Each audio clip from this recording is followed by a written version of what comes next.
Hello everyone, அஸ்ஸலாமு அலைக்கும். இன்றைக்கி ஒரு சூப்பரான ரெமெடி தான் பார்க்க போகிறோம். கோல்டு, காஃப், ஃபீவர் எல்லாத்துக்குமே ஒரு சூப்பரான கஷாயம் தான் ரெடி பண்ண போகிறேன்.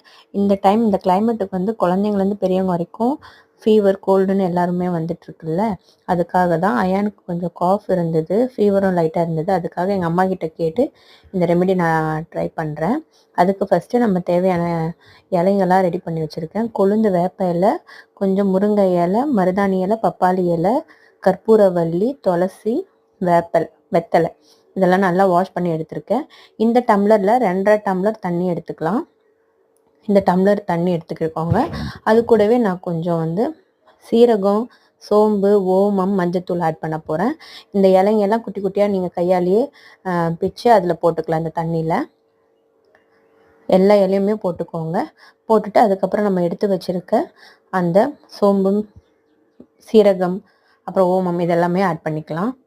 இந்த தண்ணி நம்ம 2.5 டம்ளர் வச்சுருக்கோம்ல, அது 1 டம்ளர் ஆகிற வரைக்கும் நல்லா கொதிக்க விடுங்க. இது கூடவே நான் 2 பூண்டு பல்லும், இஞ்சி கொஞ்சம் சின்ன துண்டாக எடுத்து குட்டி குட்டியாக நறுக்கி வச்சுருக்கேன், அதுவும் போட்டுக்கலாம். 2 மெழுகும் போட்டுக்கலாம். இதெல்லாம் போட்டு நல்லா கொதிக்கட்டும். கொதி வந்ததுக்கப்புறமா அதில் நீங்கள் தேவைப்பட்டால் நாட்டு சக்கரை ஆட் பண்ணிக்கலாம். பெரியவங்க அப்படியே குடிக்கலாம். குழந்தைங்களுக்கு கொஞ்சம் ஸ்வீட்டாக இருந்தால் நல்லாயிருக்கும்ல, அதுக்காக நான் நாட்டு சக்கரை அயானுக்கு போட்டு கொடுத்தேன். இதை போட்டு நல்லா கொதிக்க வச்சு கொடுங்க. 3 வேளையாக கொடுக்கணும். காலையில், ஈவினிங் டைம், அப்புறம் நைட்டு தூங்கும் போதும் கொடுத்துட்டு படுங்க. கண்டிப்பாக 2 நாள்லேயே சரியாயிடும். நீங்கள் டாக்டர்கிட்டலாம் போகவே வேண்டாம். இந்த கஷாயமே போதும். அவ்வளோ சூப்பராக இருந்தது. அயானுக்கும் கொடுத்தேன். அவனுக்கும் அந்த ஃபீவர், காஃப் எல்லாமே சரியாயிடுச்சு. நீங்களும் கண்டிப்பாக ட்ரை பண்ணுங்கள்.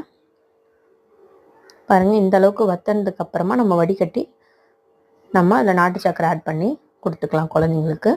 ரொம்ப ரொம்ப நல்லாயிருக்கும். பெரியவங்களும் குடிக்கலாம், சின்னவங்களும் குடிக்கலாம். எல்லாருக்குமே ரொம்ப ஹெல்த்தியாக இந்த கிளைமேட்டுக்கு சூப்பரான ஒரு கஷாயம் ரெடி ஆகிடுச்சு. நீங்களும் ட்ரை பண்ணுங்கள்.